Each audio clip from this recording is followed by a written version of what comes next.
Welcome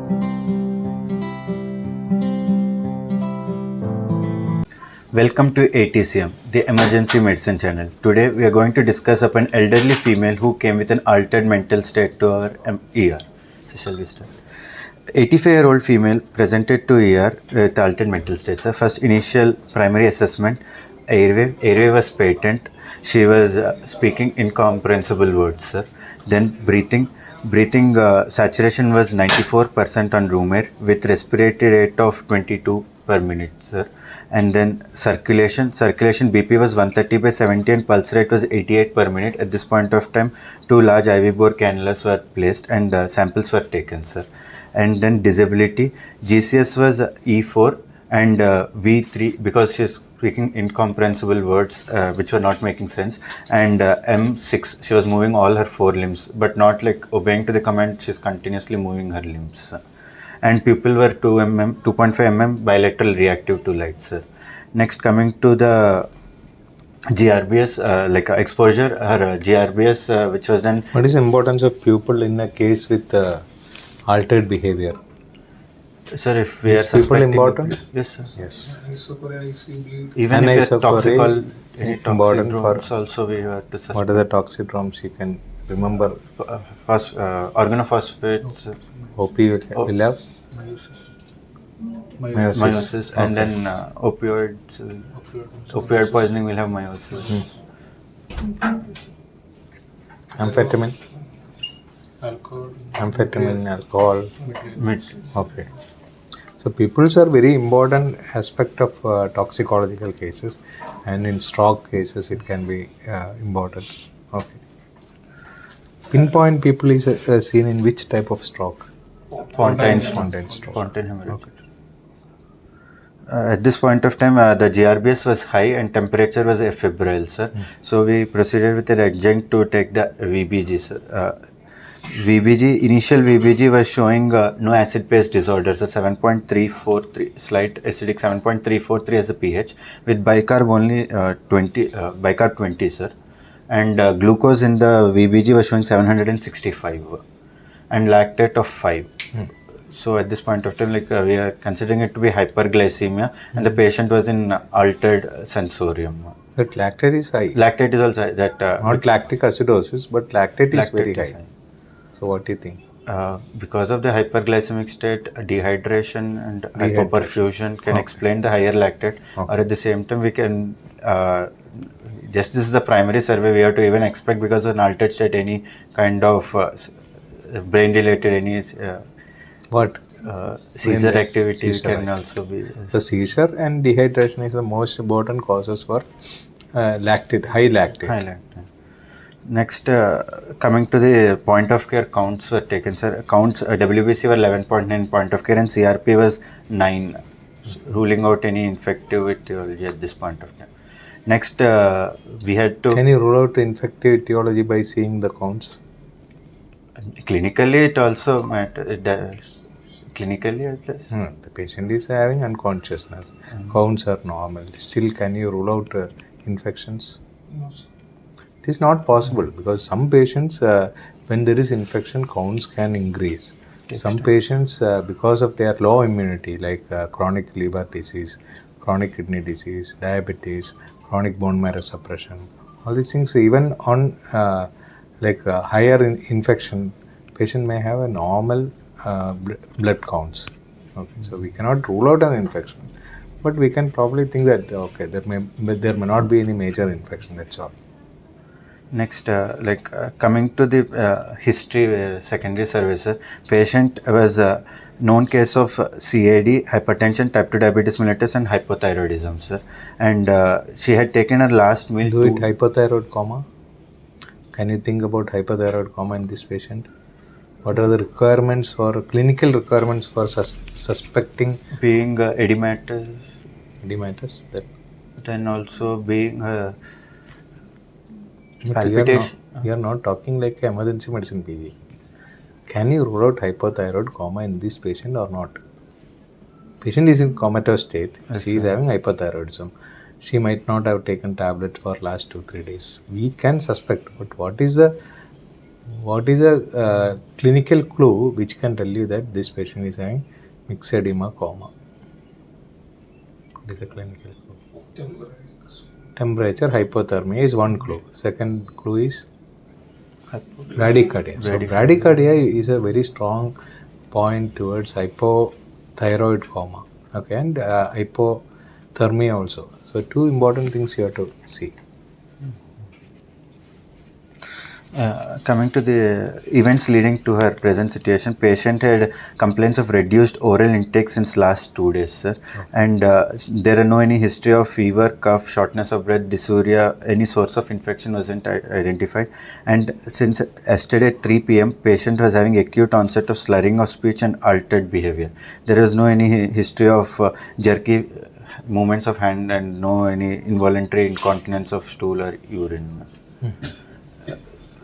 At this point of time, regarding the examination, systemic examination, respiratory system, and all the systems are within normal limits, and there is no evidence of any pylorictus or jaundice, but no edema also. But her skin looks completely dehydrated, dry skin, tongue is completely dehydrated. So at this point of time, because of the hyperglycemia, we had sent for evaluation of. So if normal doctor telling skin and seeing skin and telling dehydrated, it's okay. But you cannot tell that patient is dehydrated. You have to tell like that.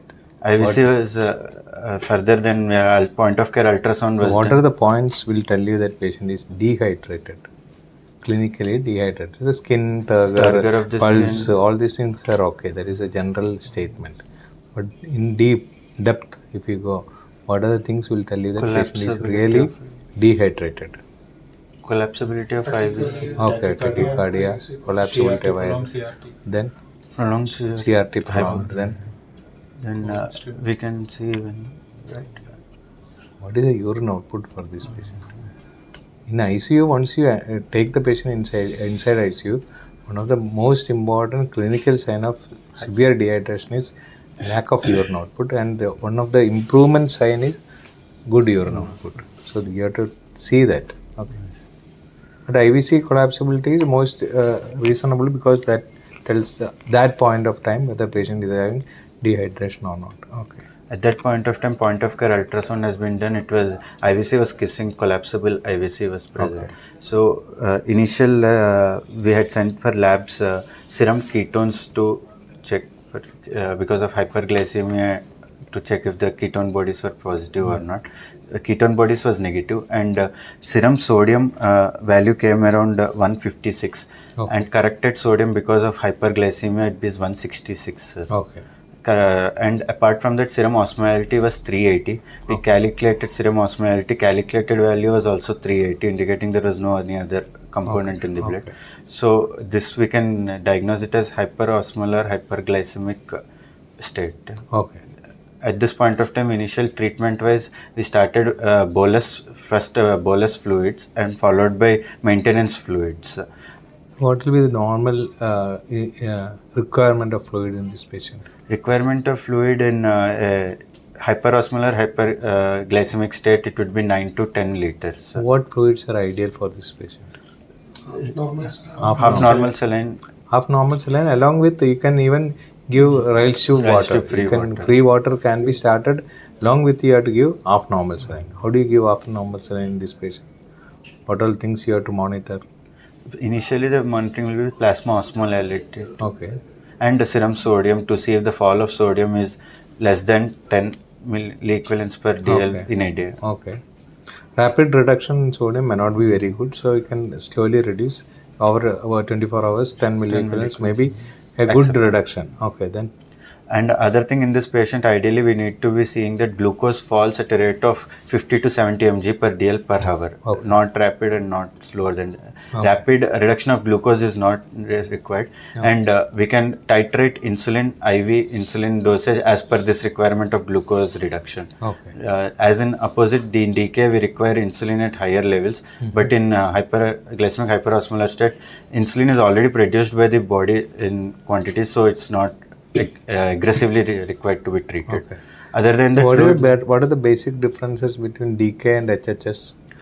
DK and HHS, the serum osmolality is usually higher in the HHS. So more volume loss is there in HHS. That's why you can more see dehydration. Dehydration. That's why you get a higher sodium levels in most of the patients. And in DK, because of ketone body production, the bicarb value will be lower in the DK, less than 15, and in HHS, it will be a little bit above 15 at least. So can you get a mix of these conditions? Yes, we can. Okay, you can get.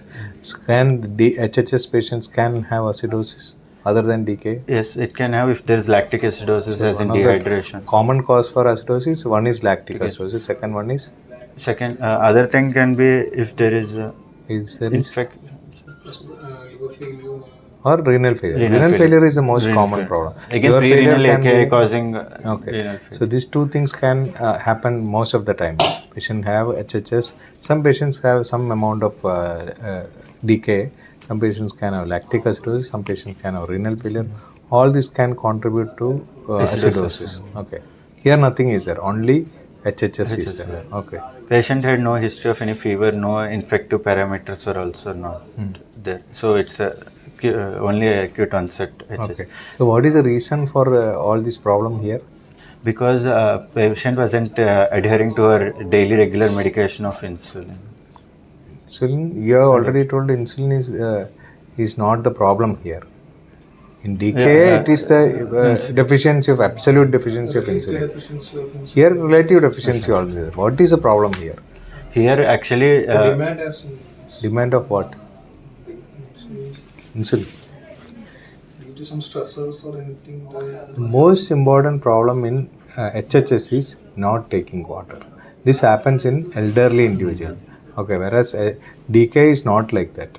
They lose large amount of water, but they are taking water. But here it is not like that. They are losing large amount of water, and they are not able, like this patient, it is abandoned patient. Nobody is looking after the patient.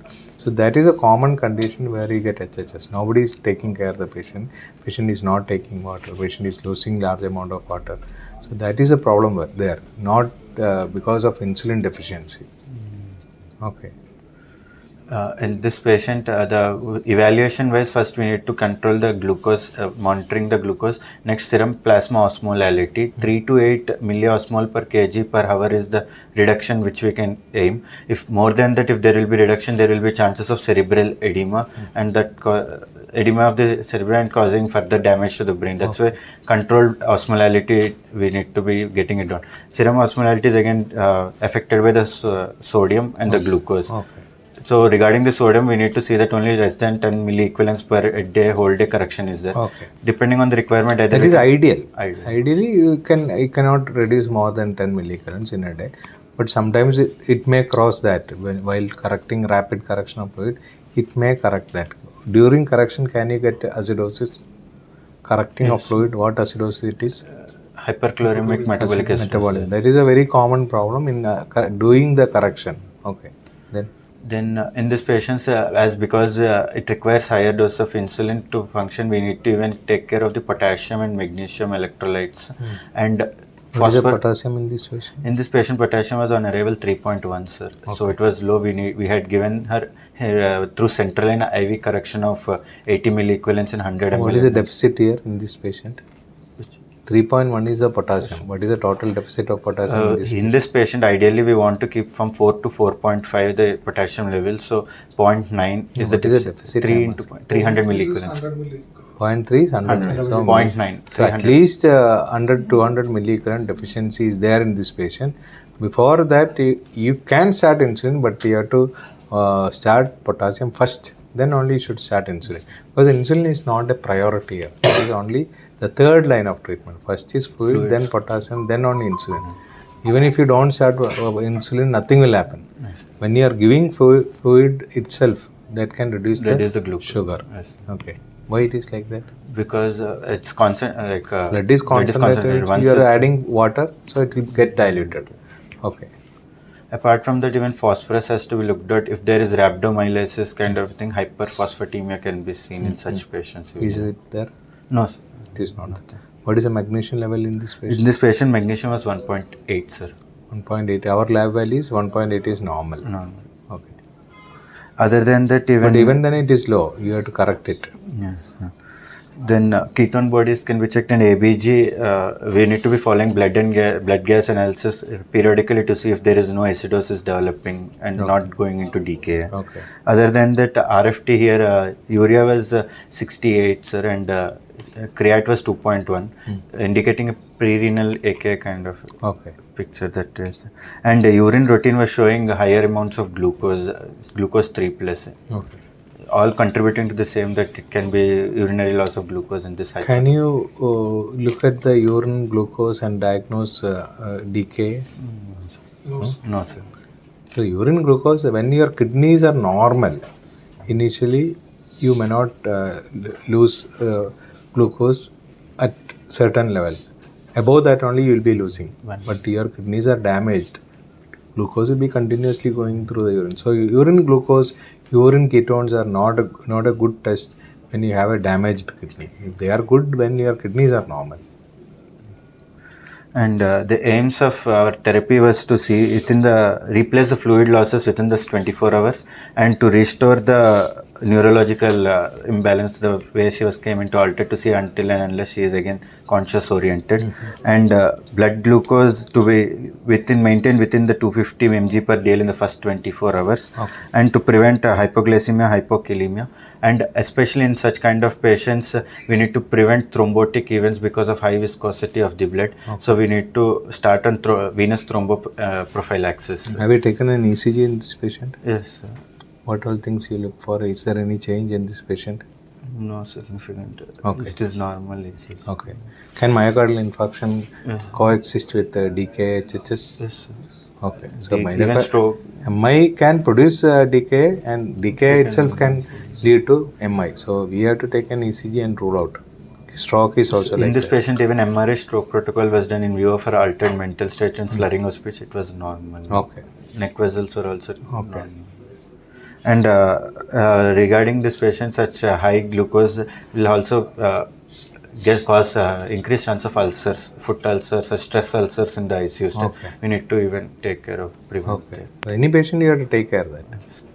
Okay. What happened to this patient afterwards? This patient, the serial plasma osmolality has been noted every 4 hourly. There was a significant drop, and within 1 day, within 2 days, the patient's serum osmolality came within 300 range. Sodium initially had dropped more than 10, but after that, because changed from half NS to again NS, and it was controlled. Right now, patient's sodium again came back to normal 130. So if the sugar is dropping down to 250, what fluid will replace? We need to give supplement dextrose along with 5% dextrose is ideal, not DNS. 5% dextrose. Okay. What all antibiotics you avoid in this type of conditions?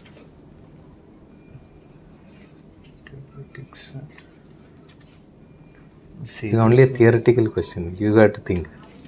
Which all antibiotics have sodium, ceftriaxone sodium. All these things try to avoid, because we will be adding lot of sodium to the patient. So if required, you give some antibiotic which is not having this type of preservatives. That may not increase very high, but there is a chance of increase in sodium when you are adding sodium containing drug to the patient. So try to avoid these drugs as far as possible. You can have some other alternatives. Okay, so before giving any drug, just check whether the preservative medium is sodium or not. Okay. It is not a like contraindication, but try to avoid this type of drugs. Okay. Anything else? nothing else. Only thing is you need to understand what is the basic difference between HHS and DK. More fluids are required, less insulin is required here. But the consciousness level, if it is not coming back here to see any other problem other than DK or HHS, it can be a stroke itself, or patient may have loss of consciousness or decreased consciousness from first itself. Dilatation of ventricles are very important, because elderly individual dilatation of ventricles. NPH is very common problem there that you have to rule out. How do you differentiate NPH from the normal degenerative brain? Emotional. No, CT, MRI wise. NPH, what will happen to sulci and gyri? There will be no. in pH. Normal pressure hydrocephalus, even when we are telling normal pressure, there is definitely an increase in pressure. So that ventricles are dilated, the sulci will be compressed, they will be very small. Whereas in a degenerative brain disease or old age, so ventricles are dilated, sulci will be very prominent. Okay. They are not compressed, there is no pressure. Okay. So that also you should think, because this patient is old age. When you are taking a CT, you can see a lot of dilated ventricles, and that sulci will be very prominent. Means it's a age related issue. If sulci are compressed and ventricles are dilated, and pH is a possibility, because patient is having altered behavior. Okay. Any thiamine deficiency you should suspect. In case of liver fail, Any patient who is having altered behavior, they are not recovering, you have to give thiamine in our country. Okay, so thiamine has to be given. You have to ask about history of alcohol. Here it is female, you can, even then we should ask about alcohol. Okay, so all these things. Coma cocktail. What is coma cocktail? We don't use it. What is coma cocktail? Somebody is admitted with coma. What do you do? What all things? Thiamine, flumazenil, and antimalarials. This is called as coma cocktail. We don't use nowadays. But in states where we don't have this one, malaria is very common, alcoholism is very common, or drug overdose is very common. They use coma cocktail. Okay, we don't use it. But thiamine should be given for this patient. Thyroid should be ruled out. Hypothyroidism should be she is ruled already out. hypothyroid, but value of 1.02 TSH controlled on thyroxine tablets. Okay. Anything else you want to add? Nothing. Okay. Thank you.